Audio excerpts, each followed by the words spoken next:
실망노동자 효과, 부가노동자 효과입니다. 실망노동자 효과, 부가노동자 효과요. 먼저 실망노동자 효과입니다. 경기가 심하게 침체되면 취업이 더 어렵죠. 그러다 보니까 결국 실업자들이 아예 실망을 해서 구직을 포기해버립니다. 실업자가 구직을 포기하면 그건 경제활동 인구가 아니고 구직 포기자 비경제활동 인구로 변경이 된 겁니다. 경제활동 인구가 구직을 단념하게 됨으로써 비경제활동 인구가 되는 것, 이게 바로 실망노동자 효과입니다. 근데 자세히 보시면요, 실업자가 비경제활동 인구가 됐으니까 실업자 자체도 한 명 줄었어요. 그리고 경제활동 인구도 줄었습니다. 경제활동 인구도 줄었고요, 실업자도 줄었어요. 실업자가 줄었으니까 당연히 실업률이라는 숫자는 내려갔습니다. 얼뜻 좋아진 것 같죠? 근데 실제로는 경제 상황이 더 나빠진 거죠. 그래서 실망노동자 효과는 실업률을 과소평가하게 만듭니다. 자, 경기 침체 시 일자리를 찾게 될 확률이 낮아지니까 아예 구직을 포기하는 사람들이 늘어나서 경제활동 인구 자체를 감소시키는 효과, 이게 바로 실망노동자 효과예요. 실망노동자 효과는 실업률이라는 숫자를 낮춥니다. 구직 포기자의 증가는 실업률을 감소시킵니다. 부가 노동자 효과요. 뭔가 부가시킨다는 얘기죠. 플러스 시킨다는 얘기입니다. 경기가 침체되면 주 노동자가 실직할 가능성이 높아집니다. 예를 들어서 가장이 실직할 가능성이 높아지는 거예요. 그러면 소득이 감소하죠. 그러면 다른 가족 누군가가 경제활동을 참가하려고 시도하기 시작하게 됩니다. 즉 경제활동 인구가 증가하고요. 취업할 때까지 그 기간 동안은 실업자가 증가하게 됩니다. 그래서 실업자가 증가하고 경제활동 인구가 증가하죠. 결과적으로 실업률이라는 숫자가 상승됩니다. 하지만 그 경제활동이 더 나빠진 건 아니에요. 그래서 이때의 실업률이라는 숫자는 과대평가되는 그런 경향이 있습니다. 자, 결론은요. 부가 노동자 효과, 뭔가 플러스 시키는 노동자 효과는요. 실업률을 높이게 됩니다. 실망 노동자 효과, 부가 노동자 효과를 결론적으로 딱 하나를 외워야 된다면 이겁니다. 자, 부가 노동자 효과는 뭔가 부가시키죠. 플러스 시키죠. 실업률을 플러스 시킵니다. 실업률을 높여요. 실망 노동자 효과는 뭔가 다운시키죠. 실망 노동자 효과는 실업률을 다운시킵니다. 실업률을 낮춥니다. 부가 노동자 효과는 실업률을 높이고요. 실망 노동자 효과는 실업률을 낮춥니다. 요거는 반드시 꼭 기억해 두시기 바랍니다. 실업률을 하락시키는 두 가지 경우요. 실업률이라는 숫자를 하락시키는 두 가지 경우요. 첫 번째 실망 노동자 효과입니다. 이거 너무 과정이 복잡하니까 차라리 외우는 게 낫겠다고 제가 권고 드렸어요.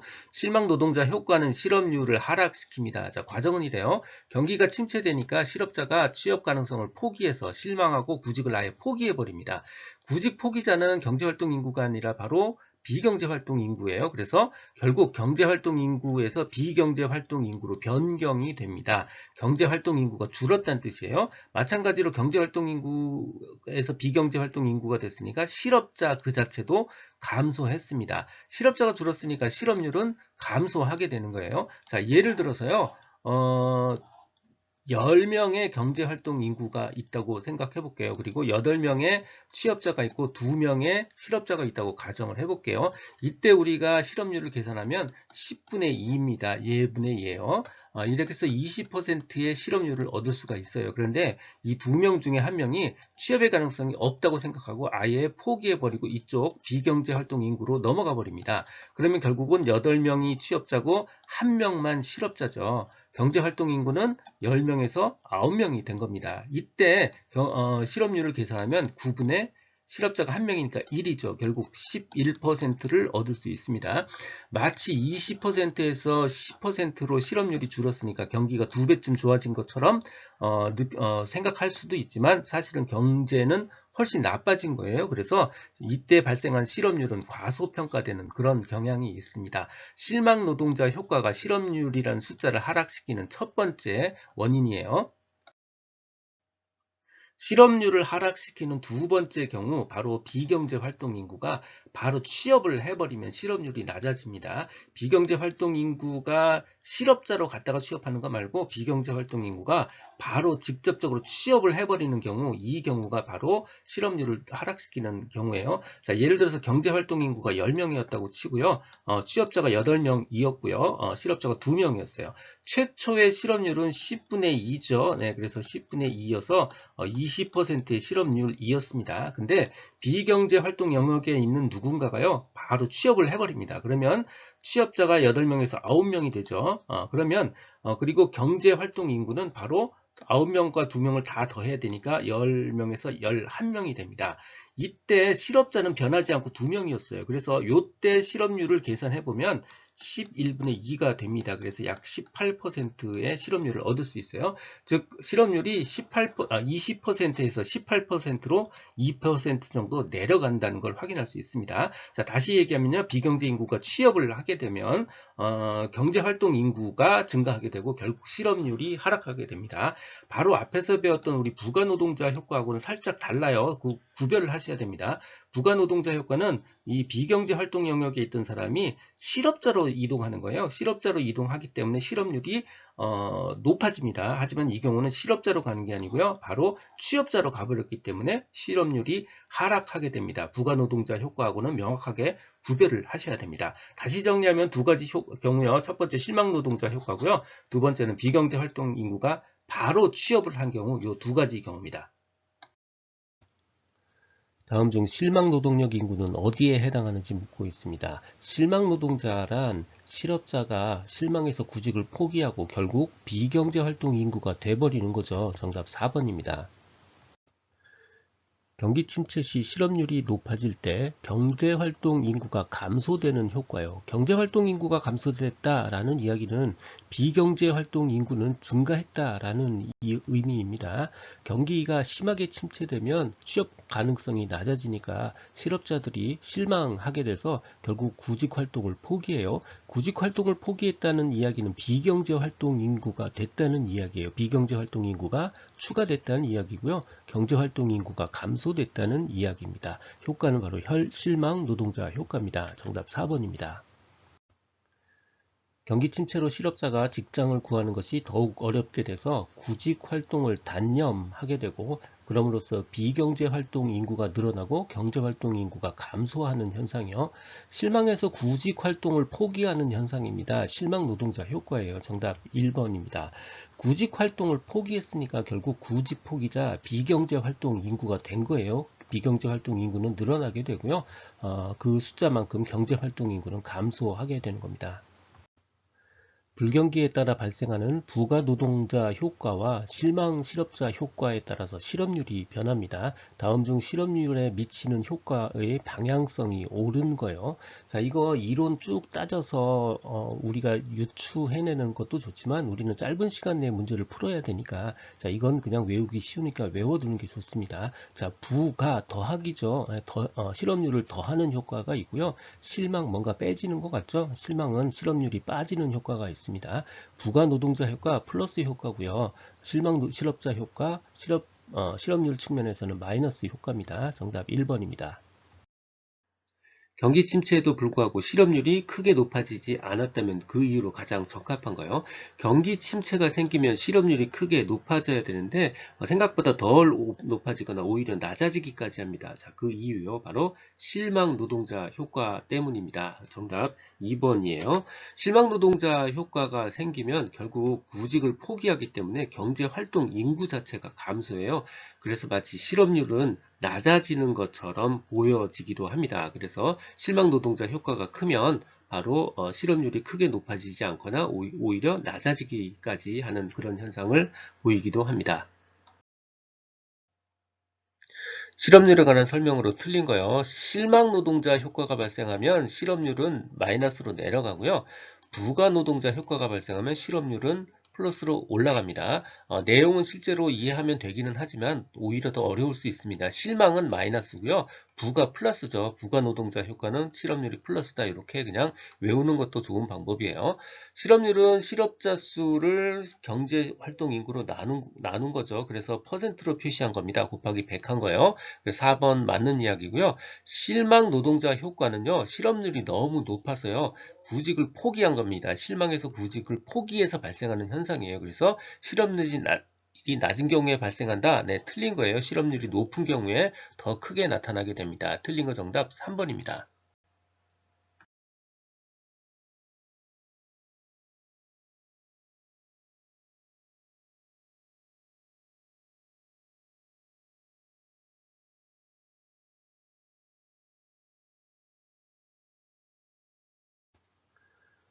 실업률을 하락시키는 변화로 옳은 것을 모두 고른 거예요.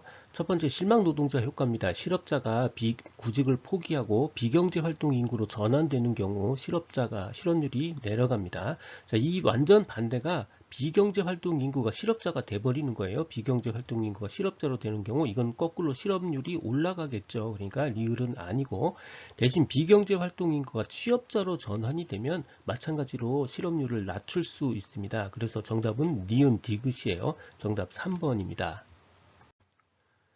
실업에 관한 설명으로 옳은 거요. 경기적 실업을 줄이기 위해서 기업의 설비 투자를 억제한다. 이거 잘못된 거죠. 경기를 확장시켜야 됩니다. 설비 투자를 장려하고 확장시켜야 되는 겁니다.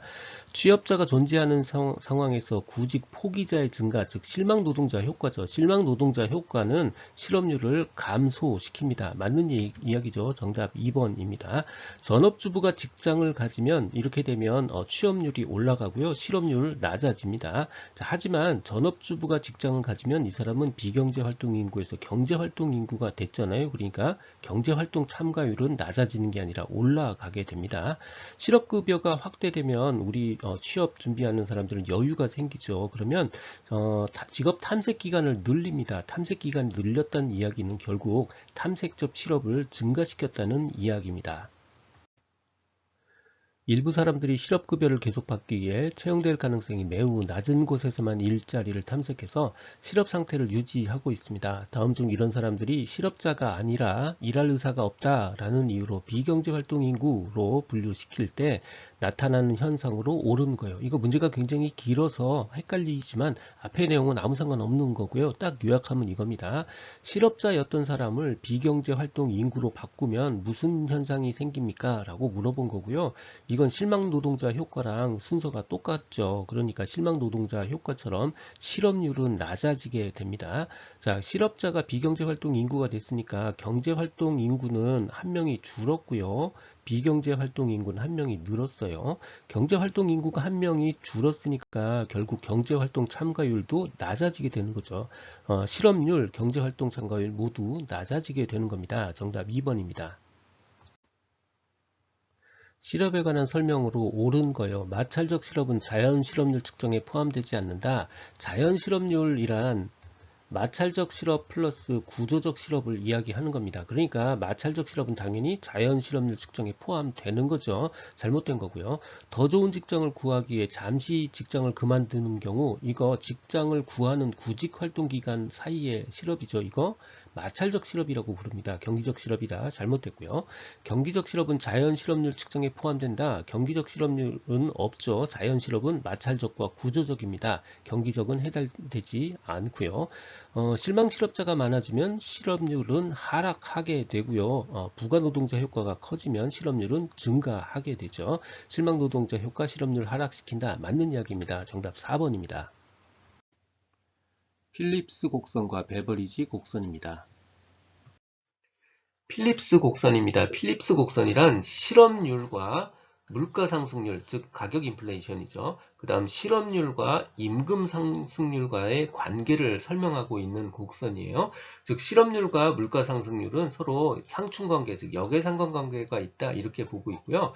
물가 상승률과 임금 상승률은 여기에서 일치한다 이렇게 보고 있습니다.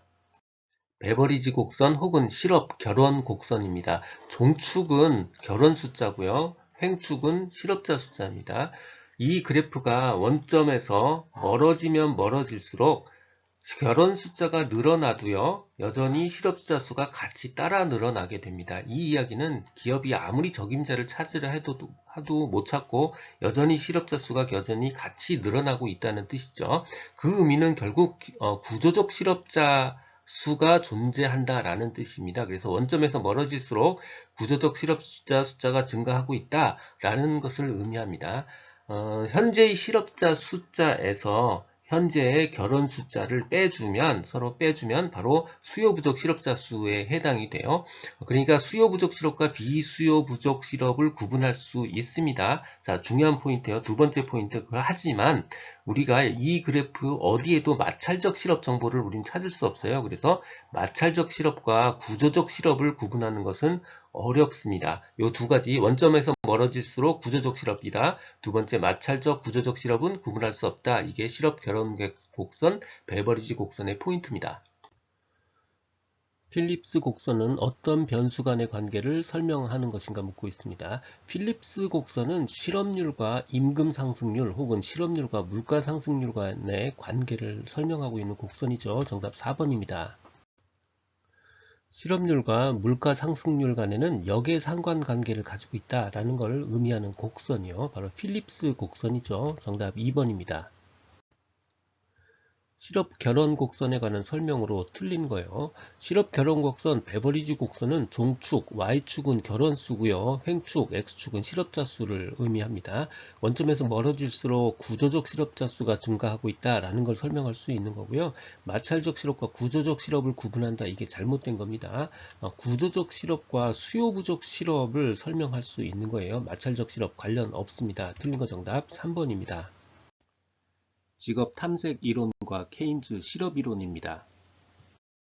직업 탐색 이론입니다. 탐색 기간 길어지면 당연히 탐색 비용 증가합니다. 직업에 관련된 정보를 얻는데 소요된 그런 지출, 이것도 다 인적 자본 투자의 한 형태예요. 요거 다시 기억하세요. 이때 사용된 지출도 다 인적 자본 투자의 한 형태입니다. 탐색 기간 길어지면 당연히 더 좋은 일자리를 찾게 될 확률 높아지고요. 탐색 활동은 노동시장 정보의 불안전성에 기인하게 됩니다. 정보의 불안전성, 그러면 바로 마찰적 실업이죠. 그래서 직업 탐색 이론은 마찰적 실업에 관련이 있습니다. 마찰적 실업은 정보를 수집하고 탐색하는 과정에 있는 실업이고요. 탐색적 실업이라고도 합니다. 자, 구조적 실업에 관련이 있다. 이거 오답이에요. 마찰적 실업에 관련이 있습니다. 탐색 비용은요, 비용은 당연히 들어가고요. 구직 활동을 위해 쓴 직접 비용 당연히 들어가고요. 기회 비용도 포함됩니다. 기회 비용도 포함됩니다. 요것만 들어간다 오답이에요. 직업 탐색은 자기의 기준을 충족시키는 가장 좋은 일자리를 찾아가는 활동이고요. 탐색은 한계 기대 수익과 한계 비용이 같아질 때까지 계속합니다. 중장년층에 비해서 청년층이 평생 소득에서 관점에서 보니까 직업 탐색의 기대 소득이 더 큰 겁니다. 케인즈의 실업 이론입니다. 노동자는 화폐 환상, 즉 화폐라는 숫자에 대한 환상을 가지고 있어서 실질 임금의 변화를 인식하지 못하고요. 명목 임금, 예를 들어서 월급액 같은 숫자의 변화에 민감하게 반응합니다. 그래서 노동자가 제공하는 노동의 공급은요, 명목 임금의 함수예요. 노동자의 공급이 실질 임금의 함수다. 이게 오답입니다. 노동자는 명목적인 걸 좋아한다. 이렇게 기억하셔도 돼요. 노동 공급은 명목 임금의 함수입니다. 노동자들은 명목임금의 하락에 저항하니까 명목임금은 하방경직성을 갖습니다. 반대로 기업인은 자재비 등의 물가 정보에 굉장히 민감해요. 그래서 물가까지 반영이 된 실질임금에 따라서 노동의 수요를 조절합니다. 기업이 제공하는 노동에 대한 수요는요. 그래서 실질임금의 함수입니다. 자, 이렇게 기억합시다. 기업인은 실질적인 건 좋아하고요. 노동자는 명목적인 걸 좋아한다. 이렇게 기억을 해두셔도 될 것 같아요. 비자발적 실업의 원인을 유효 수요의 부족으로 설명을 했고요. 케인즈는 실업의 해소 방안으로 재정, 투자, 융자의 확대, 그리고 통화량의 증대 등을 주장했습니다. 직업 탐색에 관한 설명으로 틀린 거예요. 직업 탐색 비용은 구직 활동을 위해서 투입된 교통비, 통신요금 같은 그런 직접적 비용만 의미한다. 이거 잘못된 겁니다. 기회 비용도 같이 포함되는 거예요. 내가 구직 활동 안 하고 계속 직장 다녔으면 벌 수 있는 돈, 그 기회 비용도 같이 포함하는 겁니다. 틀린 거 정답 1번입니다. 케인즈의 실업이론에 관한 설명으로 틀린 거예요. 노동 공급은 실질 임금의 함수고 노동에 대한 수요는 명목 임금의 함수다. 이거 말이 너무 쓸데없이 어려운 거예요. 자, 노동자는요, 임금의 숫자가 중요합니다. 그러니까 임금 명목상의 숫자가 중요해요.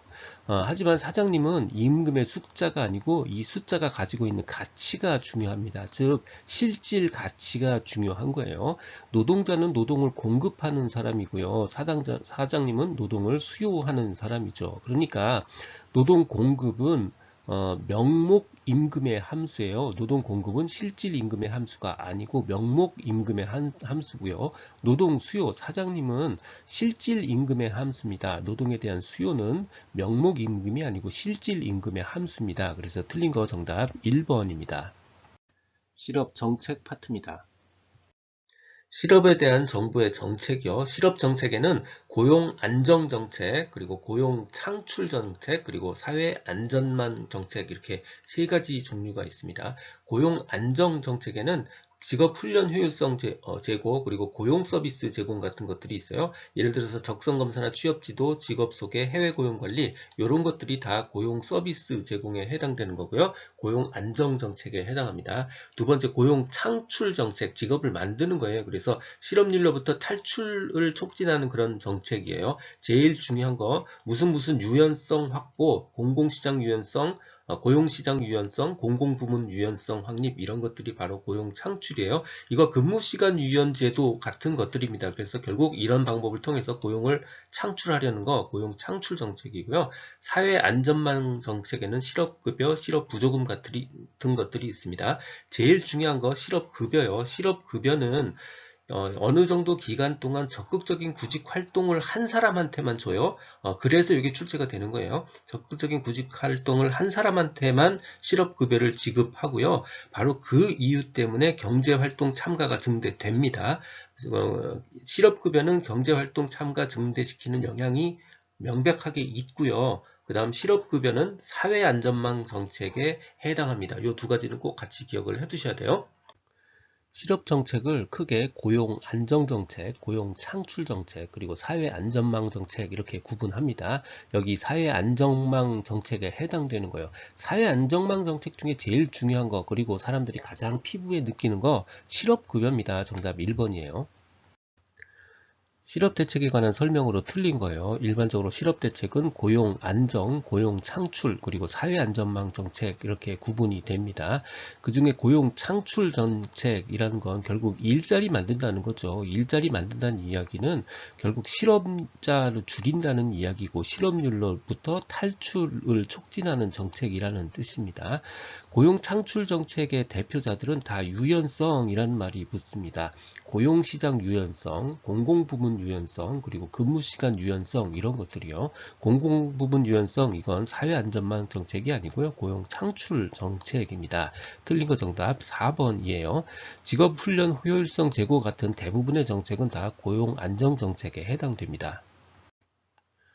실업급여 효과에 대한 설명으로 가장 적합한 거예요. 실업급여를 받는 가장 중요한 조건이 바로 적극적 구직활동입니다. 구직활동 한다는 얘기는 경제활동 참가자라는 뜻이죠. 그러니까 무조건 경제활동 참가는 증가됩니다. 자, 그런데 노동시간이 늘지 줄지는 이건 잘 불분명해요. 그래서 가장 적합한 거 3번입니다. 노동시간 증가는 불분명하지만 경제활동 참가는 반드시 증대됩니다. 직업상담사 2급 필기 단권 끝장 교재를 바탕으로 제작된 강의를 듣고 계십니다. 핵심만 담은 간결한 이론, 놀라운 적중률이 보장하는 엄선된 1400여 개의 실전 문제로 구성되어 있습니다. 교재와 라디캠과 함께하는 이 유튜브 강의로 합격까지 함께하겠습니다.